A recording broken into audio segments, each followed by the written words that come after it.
का पति जब भोजन का थाल लेकर अंदर आया तो पूरा कमरा उस स्वादिष्ट भोजन की खुशबू से भर गया। रोमांचित उस स्त्री ने अपने पति से निवेदन किया है कि मां जी को भी यहीं बुला लेते तो हम तीनों साथ बैठकर भोजन करते। पति ने कहा, छोड़ो उन्हें, वो खाकर सो गई होंगी, आओ हम साथ में भोजन करते हैं प्यार से। उस स्त्री ने पुनः अपने पति से कहा कि नहीं, मैंने उन्हें खाते हुए नहीं देखा है। तो पति ने जवाब दिया कि क्यों, तुम जिद कर रही हो? शादी के कार्यों से थक गई होंगी इसलिए सो गई होंगी, नींद टूटेगी तो खुद भोजन कर लेंगी। तुम आओ हम प्यार से खाना खाते हैं। उस स्त्री ने तुरंत डिवोर्स लेने का फैसला कर लिया और लेकर उसने दूसरी शादी कर ली और इधर उसके पहले पति ने भी दूसरी शादी कर ली।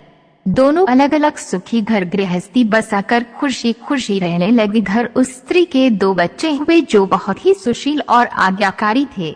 जब वह स्त्री 60 वर्ष की हुई तो वह बेटों को बोली, मैं चारों धाम की यात्रा करना चाहती हूँ ताकि तुम्हारे सुखमय जीवन के लिए प्रार्थना कर सकूं। बेटे तुरंत अपनी माँ को लेकर चारों धाम की यात्रा पर निकल गए। एक जगह तीनों माँ बेटे भोजन के लिए रुके और बेटे भोजन परोसकर माँ से खाने की विनती करने लगे। उसी समय उस स्त्री की नजर सामने एक फटेहाल, भूखे और गंदे से एक वृद्ध पुरुष पर पड़ी जो इस स्त्री के भोजन और बेटों की तरफ बहुत ही कातर नजर से देख रहा था। उस स्त्री को उस पर दया आ गई और बेटों को बोली, जाओ पहले उस वृद्ध को नहलाओ और उसे वस्त्र दो, फिर हम सब मिलकर भोजन करेंगे। बेटे जब उस वृद्ध को नहलाकर कपड़े पहनाकर उसे उस स्त्री के सामने लाए तो वह स्त्री आश्चर्यचकित रह गई। वह वृद्ध वही था जिससे उसने शादी की सुहागरात को ही ले लिया था।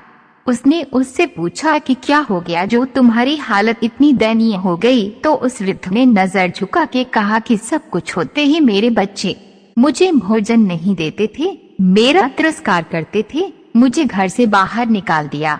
उस स्त्री ने उस वृद्ध से कहा कि इस बात का अंदाजा तो मुझे तुम्हारे साथ सुहागरात को ही लग गया था, जब तुमने पहले अपनी बूढ़ी माँ को भोजन कराने की बजाय उस स्वादिष्ट भोजन की थाल लेकर मेरे कमरे में आ गए और मेरे बार बार कहने के बावजूद भी आपने अपनी माँ का तिरस्कार किया।